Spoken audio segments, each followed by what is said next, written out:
Netflix's Almost Family wraps up with a beautiful mix of music, love, comedy, and emotional family drama. But it leaves viewers with one burning question. Do Mariana and Miguel actually get married in the end? The film begins like a sweet romantic comedy, but it soon turns into a full-on emotional roller coaster as Mariana, a talented violinist from Brazil, and Miguel, a charming Argentinian man she met in Paris, try to blend their wildly different families. Their dream of building a life together is tested by misunderstandings, parental pressure, and unexpected decisions that could tear them apart. The ending doesn't give a straight answer, which has left many fans wondering what truly happens between them and what it means for their future. So let's break it all down. The story kicks off in Brazil, where Otavio runs a buzzing local bar called Otavio's Bites and Drinks. His daughter Mariana is passionate about her violin and dreams of becoming a professional musician. Otavio, however, has more practical hopes. He wants her to stay back and help with expanding his bar business. But Mariana follows her dreams and heads to Paris to study music. It's in Paris where she falls in love with Miguel, an Argentinian with similar musical ambitions. After 3 years of dating and building their bond, she returns to Brazil and tells her dad about Miguel. She also reveals that his family has invited them all to Bariloche, Argentina, to get to know each other better. Otavio is hesitant at first, but he eventually agrees to go. The reunion of these two culturally and temperamentally different families leads to a series of awkward, funny, and touching moments. Miguel's parents, Hector and Norma, welcome Mariana's clan with open arms, but things get off to a bumpy start. The language barrier and cultural differences cause a few hiccups, especially between Otavio and Hector. At dinner, both families begin planning the couple's wedding and future, but Mariana and Miguel say they want to move to Europe instead of staying back and running their family restaurants. The tension starts building as Miguel's ex-girlfriend, Carol, is also working at the hotel. Otavio begins to suspect that Miguel might still have feelings for her, especially after a suspicious moment where Miguel leaves the dinner table to meet Carol. The next day, both fathers get lost in the wilderness while sledding and have an honest conversation about their children's relationship. They both admit that they're not too keen on the marriage, each feeling a bit protective and unsure. Meanwhile, Miguel and Mariana are still dealing with questions about where they'll live, what they'll do for work, and whether their love can survive the pressure from both families. Miguel mentions an open audition at the Bariloche Philharmonic, but Mariana seems more focused on returning to Europe, creating more friction between them. Later, during another family dinner, Miguel receives a text from Carol saying, "I'm here." He leaves the table, and Otavio follows him. Otavio then sees two people kissing behind a bathroom door, and assumes it's Miguel and Carol. Furious, he storms back and accuses Miguel of cheating on Mariana. But here's the twist, it wasn't Miguel and Carol. It was actually Felipinho, Mariana's stepbrother, and Carol. Miguel had been working with Carol to secretly arrange a beautiful gift for Mariana, a rare and expensive Stradivarius violin. He reveals this in front of everyone, thinking it'll clear things up and show his love for Mariana. But instead of feeling touched, Mariana is furious.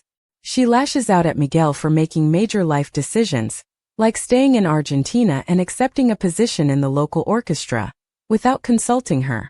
She feels he let his father make choices for him and tried to buy her love with a violin, instead of truly being her equal in the relationship. She also accuses Otavio of never supporting her music career or respecting her choices. Hurt and frustrated, Mariana ends things with Miguel and walks out. She heads to the airport, ready to leave everything behind. But just as she's about to leave, Miguel finds her. He tells her he understands her anger and admits he was scared about the future. He gives her the violin case again, but this time it's empty. He explains that the case represents the life they will build together. Not something bought, not something controlled by others, but something they'll shape as equals. Mariana is touched by this gesture. She kisses him, signaling that she forgives him, and they are back together. 1 year later, the film takes us to Búzios, a picturesque seaside location in Brazil. Mariana and Miguel are happily playing the violin together during the wedding of Felipinho and Carol. It's a full-circle moment of joy, growth, and reconciliation for both families. Then comes the final twist. Mariana and Miguel announce they're expecting a baby. While they're not married yet, The film makes it clear that their love is stronger than ever. They've chosen to become parents and build a future together, even though marriage isn't immediately in the cards. So do they get married? Technically, no. At least not yet. The film doesn't show a wedding between Miguel and Mariana, and it never outright says whether they've officially tied the knot. But all the signs suggest that they eventually will. They've overcome cultural barriers, family drama, emotional miscommunication, and career confusion. Their bond is deep, and they've reached a point where they respect each other as partners and equals. Miguel has been offered a spot at the Berlin Philharmonic, one of the best orchestras in the world, and Mariana is set to perform Vivaldi's The Four Seasons in Venice. Both are on the path to becoming successful musicians. Once they've achieved their individual goals, marriage seems like the next natural step. In the end, Almost Family is less about the wedding and more about what real love looks like. Messy and imperfect, but incredibly strong when built on trust, equality, and understanding. The movie cleverly avoids the cliché of a grand wedding finale, and instead focuses on the emotional growth of its characters. Mariana reconciles with her father, who finally admits his flaws and apologizes for trying to control her life. That emotional moment at the airport where Ottavio makes a heartfelt apology to Mariana is one of the most powerful scenes in the film. It brings closure to their strained relationship and allows Mariana to move forward with love and support. Miguel too learns that love can't be bought or controlled. He realizes he must treat Mariana as an equal, respect her voice, and make decisions with her, not for her. The empty violin case becomes a powerful symbol of their shared future. A future that isn't defined by tradition or expectations, but by mutual love, freedom, and understanding. It's a beautiful way to show that the couple is committed to each other in ways that go far beyond wedding vows. The film leaves audiences hopeful. Even without a marriage scene, we get the sense that Mariana and Miguel will eventually say their vows, probably after they've both succeeded in their musical careers. For now, they're starting a family, repairing bonds, and chasing their dreams, all of which point to a future that's bright, promising, and filled with love.